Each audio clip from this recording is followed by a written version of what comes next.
top 5 des races de chiens les plus dangereuses. Le pitbull. Le pitbull a la réputation d'être imprévisible et agressif, même contre son propriétaire ou sa famille. Le rottweiler. La race est connue pour prendre des mesures agressives, lorsqu'il croit que son propriétaire ou sa famille est menacé ou lorsqu'il y a une intrusion sur son territoire. Le doberman. Bien que les éleveurs ont essayé d'atténuer l'agressivité au cours des dernières décennies, le doberman d'aujourd'hui réagit souvent aux étrangers avec hostilité. Le berger du Caucase.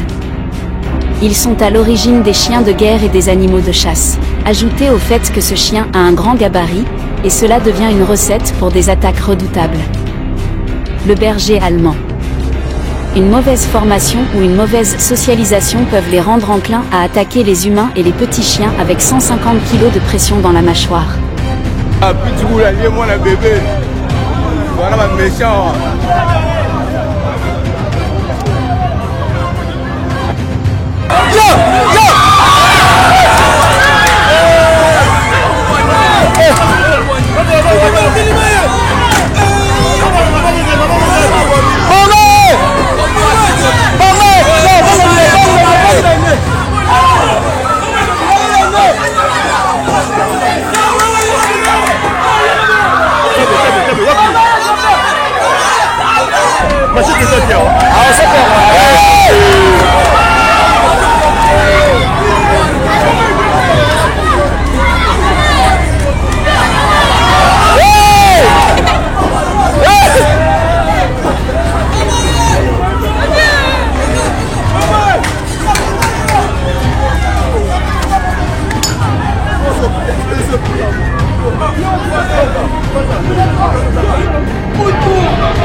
Nous allons commencer avec ces thématiques. Biso banso, on a habité ceux qui n'ont niveau technique déjà. Baroko bongise langai illustration par rapport à la situation où les cas qui na commune Yanjili, lolenge to mona ki biso banso mbwa oyo bako benga pitbull abima ki penza azala ki enchaîné na kati ya parcelle mais to ebité aki nzala to aki nini mbwa abima ki alandi mamati na libanda pe asui mwana s'il faut dire ba musuku babi alongoli gorge mais na ba image penzo to ali nango to komona mwana atoboki obe na mopandi ya elongi mwana mboka Nico Faye. Nous allons commencer avec vous. Le chien pitbull to ebiete soki totali penza bien na lolenge internet ekolobela biso ke na France ba pekisa mbwa wana balobi kuna ata don ata vente ata importation ni échange ya mbwa wana esalamaka lisusu te. Donc kuna ba pekisa po babi azali chien d'attaque ou ali croisement ya mbwa mibale basangisi mbwa bulldozer so to bi bulldozer lolenga alaka te basangisi mbwa bulldozer plutôt bulldog plutôt et puis basangisi na chien terrier nde abimisi race wana ya chien ko benga pitbull. Chien pitbull a commis na kati ya République démocratique du Congo, particulièrement dans une parcelle na commune Yanjili o bandeko bako bokola mais asali mabepe mwana zwiliwa to bande na yo. Est-ce que ce chien-là peut être berger dans une maison?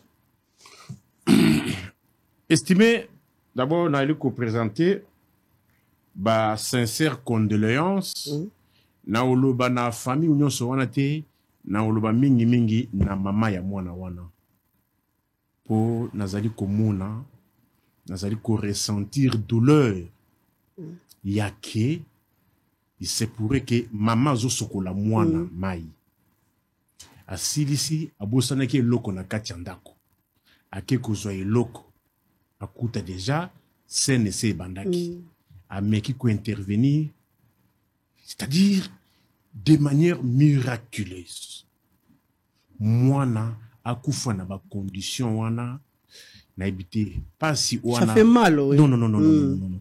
Omoni soki obelisi mutu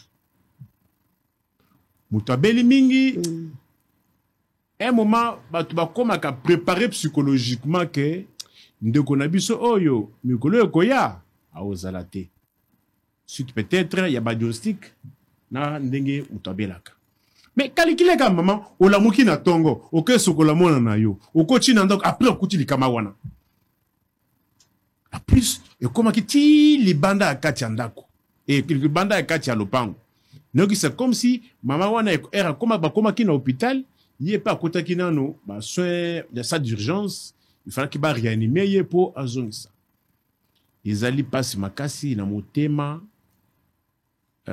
douleur wana mais la fonte incombe mingi na mukolo mbwa na sens que maman na ki ba bi ali mbwa koko na ete disons mwana o akufi akufeli na lopango ya koko OK ye na mama na ye bavandaka et c'est-à-dire mwana akufeli na epa ya ba mama na ye azaki epa tata na ye tata na ye nde mukolo mbwa.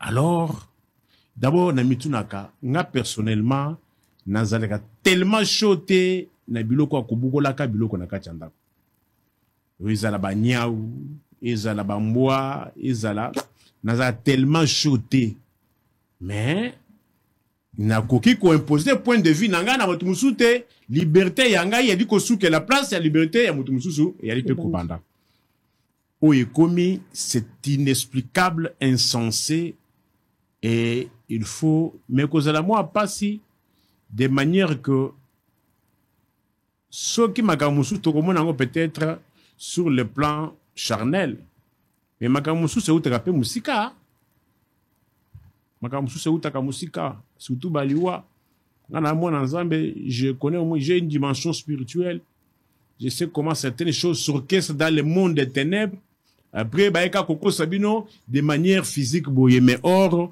et le Cameroun ici c'est la magie na butu et mais le chien en question c'est un chien de combat et les chiens est-ce que c'est un chien de combat oiseau senga alimentation à malamu non seulement ça est-ce que balesa kaina lolenge singili toutes ces conditions réunies Est-ce qu'il faut nécessairement que beaucoup... Ceux qui ont alimentation, babi, pour bien nourrir son pitbull, il faut utiliser les croquettes pour pitbull. Donc, il y en a moins précision.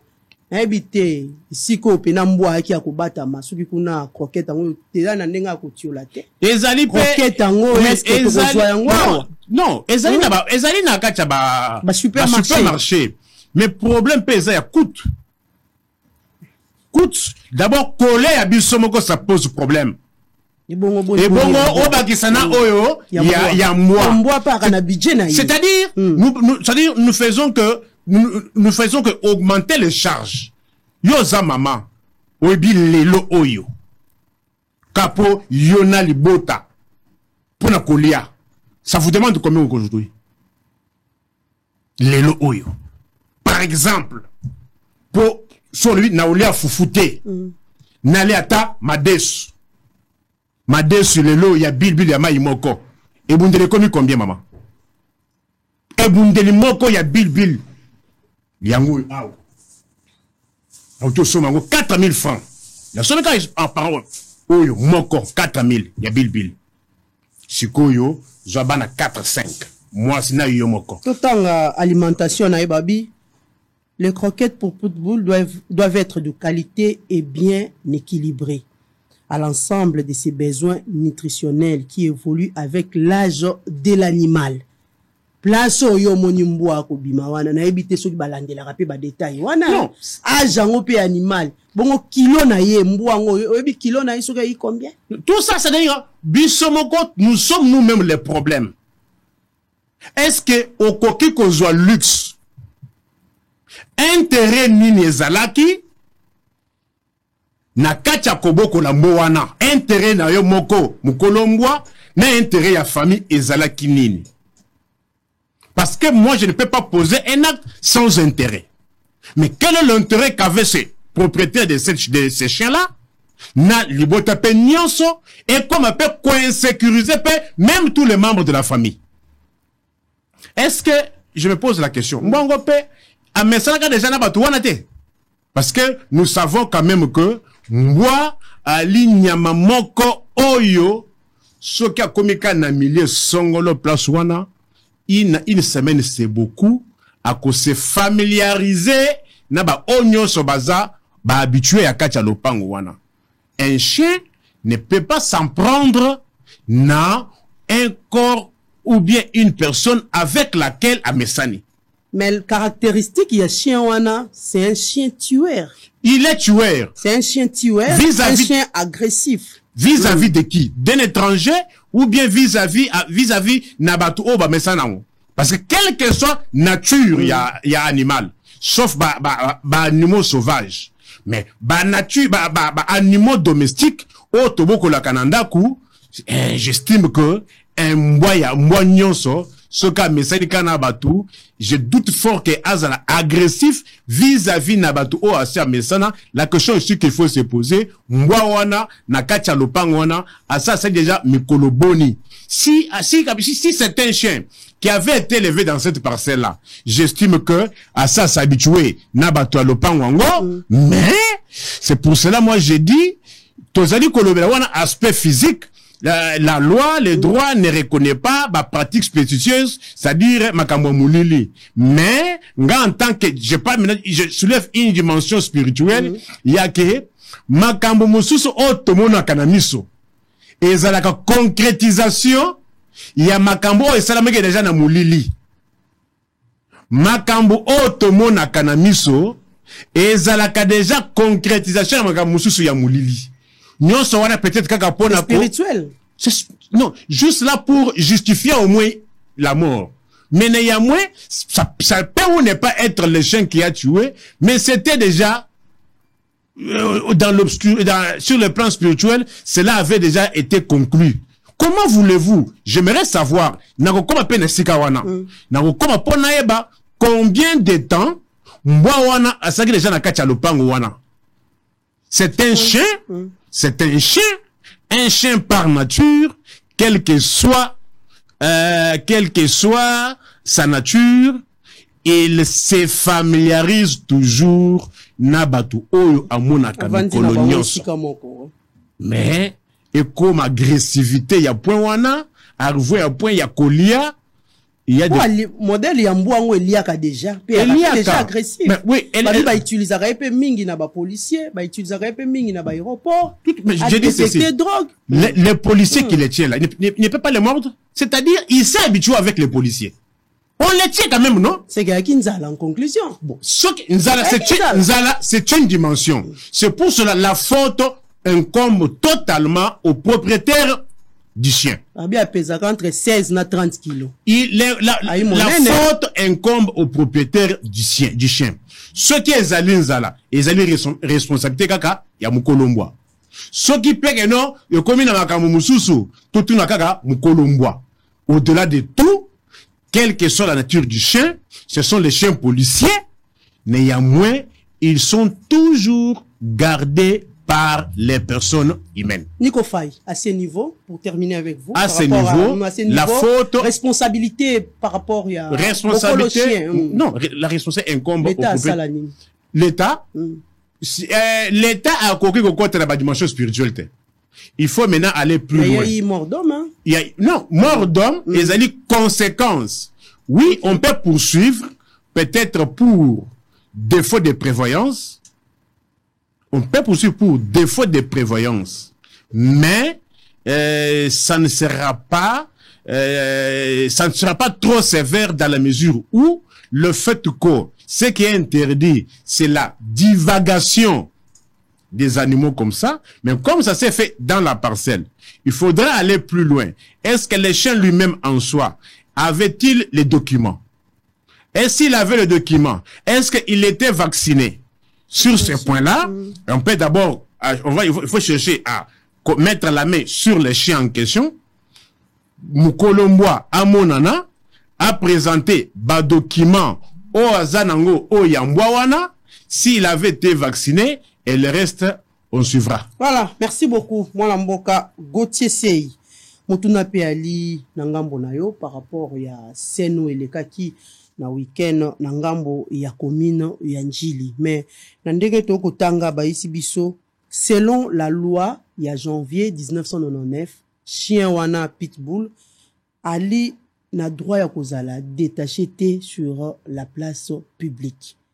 Parce qu'on a habité, na yo yebi, situation to vivara na Kinshasa, le lenge to vanda na ba parcelle, ba to muzu ba vanda na ba 4 portes, 3 portes, boko talana, le pango ya bongo le lenge to moneli yango, yeko boko la pitbull, mais pitbull a comme na niveau ya ko boma, mwano aki na 2 ans, mwano babande ko sokola, agressé ye, ti alandi ye, ti na libanda, mwana mboka, ba conséquence wana siko par rapport ya responsabilité nano. Il y a moto à Kobokolai. Déjà ici, nako compatir na libota wana ou perdre mwana déjà mwana 2 ans à moto. Bon mesani naye, brosolara naye. Donc non mona pas si o libota wana ko kasiko et puis quel mort moto abongata kufa bela ki atandam. Bon moni ndenga ko bela. Mais une mort tragique, une mort ya mabe makasi ya lolenge wana. Je vois la peine au mama wana kolomwana azanango nangonga o Nzambe a réconforté motema naye après ça est makasi a surmonter épreuve o kasi pour la responsabilité ya mbwa. Moi je pense que la responsabilité elle est partagée entre l'État na mokolomboa. Sur d'autres cieux, vous verrez qu'il y a des interdictions d'une catégorie ou d'un type de chiens qui ne peuvent pas entrer. Ce qui est Kotaki va bloquer, va se reproduire les sociétés, notamment en France, notamment ici au Ghana. Moi, le lenge boye, et qu'on tate parce qu'il y a interdiction, on va considérer les timbois moko très agressifs, très têtus. Et un chien comme ça, tant qu'il nzala, il peut se rebeller. Et tant qu'on va se rebeller, comme Alia Kamosuni. L'union sur mon apembe nae, moi na le lenge wana. Ayo ko confondre yena na musuni antaba, ce qui le lenge gagne. Surtout qu'il avait déjà goûté les sangs, la diéti, libanda, pour achever. Dans tout ça, et dites-moi dans ces pays, quel est ce type de chien où l'État s'est appliqué ça? Les gens importent les chiens n'importe comment. Les gens amènent des chiens de partout. Au moins, baras, monsieur, en Allemagne, moutou parce qu'en Mbongo, naye, aki a Sombie, à côté, na Pepo, aye, naye, kino, awa, na Congo. Amiko, beaucoup, laye, tiba, se reproduire, awa. Et amiko, teka, et comme se répand. Est-ce que ces chiens-là sont adaptés, n'est-ce pas, na vivre dans la circonstance, plutôt, climat ya biso awa to na ba conditions, voilà, j'allais dire les conditions de vue il y a République démocratique du Congo ba Congolais ba vivra nango. Et vous allez voir sur l'andeli nzela on a un riche moronda kotsaki nzela mbona na mboka asomba fembe na mala yana e awa babandi ko bota abandi ko teka bango ba panzani le lope ba jeune ba ko somba ba mbwa mingi ko ba jeune ba mo otambola ba mbwa et comme mode de vie c'est comme voilà commerce tout ça mais l'état est où? L'état est absent pendant que ba créer race moko boye exisakate. Donc tout ça ce sont ici c'est la faiblesse de ces structures qui sont obligées de contrôler ces structures techniques na frontière pe na aéroport tango biloko bongo ekokota na mboka. Et malheureusement il y a pas un type chien au biso Congo to pekisa ekokota na mboka ote. Et on a aujourd'hui tous les types de chiens et ba race nyonso. Et les pays organisés sérieux au ba protéger le peuple na bango ba tete type chien oyo na mode de vie na biso ba Congolais to mesana olongwa na lupango côté on est des bantous. Na butu boke ko yite la moto na lupango tata oyo. Moi donc il y a des qualités, des types de chiens qu'il faut normalement éviter. Mais malheureusement, l'absence de l'État fait que nous sommes ici bités à des sérieux problèmes et voilà, on est zapo et il y a une toile pour y a réseaux sociaux. Mais bah eux ça les maquillage dans les réseaux sociaux. Et des cas comme ça, et ça est belé. Beaucoup de familles ont perdu des enfants, beaucoup de familles des membres de famille ont été blessés par des chiens comme ça. Nakenda pas moninga moko na bombi kombo na il est député national. Moi na po ba kangela ye sengeli bana ba kota ba bitumba po kota na kati ya kazi na ye. Et à tout moment ba kota na kazi il faut mto azuka. Et pourquoi héberger un chien comme ça? Auto mututel na mesane. Donc vous êtes conditionné à vivre na moto na libela, ce moto na kei. Et moi bongo créer ba catastrophe, créer ba nini ba dégâts et belé. Donc c'est pour vous dire que qualité à le chien wana caractère naie, il est tellement coûteux que na vie à Congolais les lots. Et ça passe pour boka ko lié 3 fois ou 4 fois na biloko esengeli pour y à la maîtriser à maîtriser nzala naie. So il déjà pour na moto. Déjà pour na moto balobaka te ventre enfamé na point d'oreille. Nzala ki continue ça la biloko mususu kana kité. Oyi bana li peut pas voisin ka pour kanga nzala na yo. Et bon pour na nyama animal waza na mayele te. Donc moi je considère que la responsabilité partagée, d'un côté c'est cette famille, où ils ont mbwana sengeli sur la disposition nyonso pour mbwana okakozala, n'est-ce pas, n'état wanate, parce que les état il y a agressivité, c'est-à-dire qu'il y avait un manque en lui.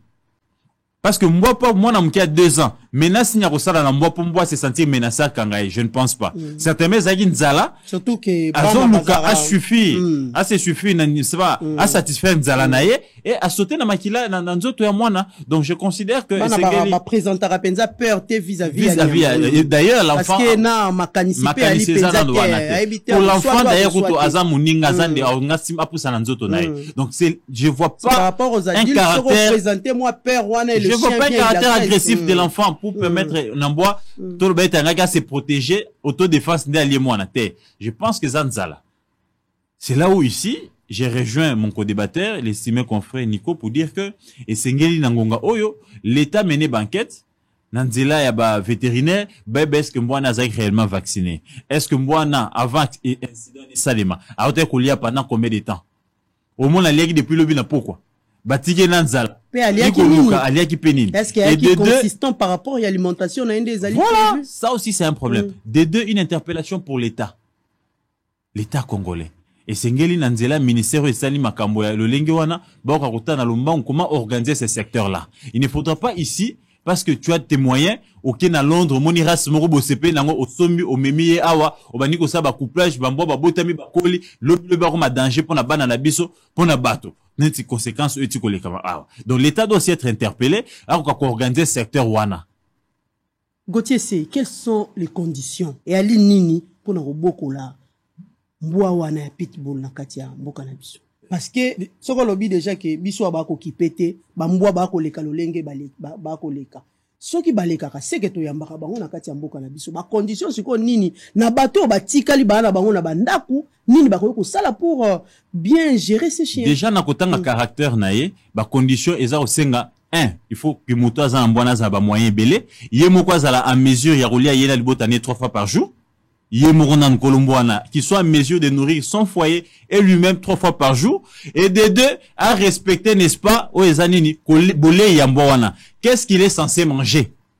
Et de 3, qu'il y ait un médecin vétérinaire permanent, de temps en temps, à Zorlandela, n'est-ce pas, éducation, qu'on ait du dressé, deni nikolia naïe, santé naïe, et zako tambola, et de 4, et seigneur motoana azala, minimum, capable à vivre dans le pango, ya yemoko, na libota naïe, pour permettre, mbona, à mesana, juste parce que, quand les chiens étaient exposés na bateau et belé, à tout moment, tendance c'est comme si, il pense qu'il est agressé. Alors, vous avez toujours, na position, il y a attaque. Pour se protéger, et puis à protéger ndako biska ya bimaka. Mais quand c'est une parcelle, oh, il y a comme on a, mais ça, comme on a bilognon na tango nyonso. Et que quand il y a d'autres visiteurs qui arrivent, azako kangama, il n'a pas azako mona bilognon na te, et tango baton su balali, de ba refongola na katikati ya butu, et là, na consigne que non, moto so kokota na ngonga oyo, azan étranger, il faut, n'est-ce pas, au ça, nini, et c'est ngeli ko attaquer, to ko maîtriser. Et les chiens doivent être dressés. Parce que, comme on a niveau à Koboma, je pense que ces chiens-là n'ont pas aussi été bien dressés. Parce que Bamboua Malolengwana, on vous dit que c'est, au-delà d'être agressif et têtu, c'est un chien intelligent. Capable ya ko yoka matea, et puis ko sale la yango. Parce que batang saban de n'y a ko maîtriser moyibi, de n'y a ko maîtriser étranger, pas ko boma, mais ko maîtriser kino mo, nini. Kolondak balamka, ba ko kanga moyibi wana. Mais ce qui a comme na moment ko boma, donc, a qui dresser malamte. Donc, ba condition n'est à la réuni, mais l'état peut atala. Na ba condition ya vie à Kongomani lelo. Est-ce que qualité type plutôt ya chien wana ou race ya chien wana? Est-ce que ça important na ngonga ya za na République démocratique du Congo ou ba cheka pour la service d'intelligence na police pour la sécurité? Est-ce qu'il y a qui vivre à domicile na ba imboka? Je pense que la réponse serait non. Si des pays développés. Est-ce que Neti France, Neti ba Ghana en voie de développement. Ba ko pekisa kaltira ya mboa lo lenge boy. Le boni biso Kongomani okole za passe. Déplacement za passe.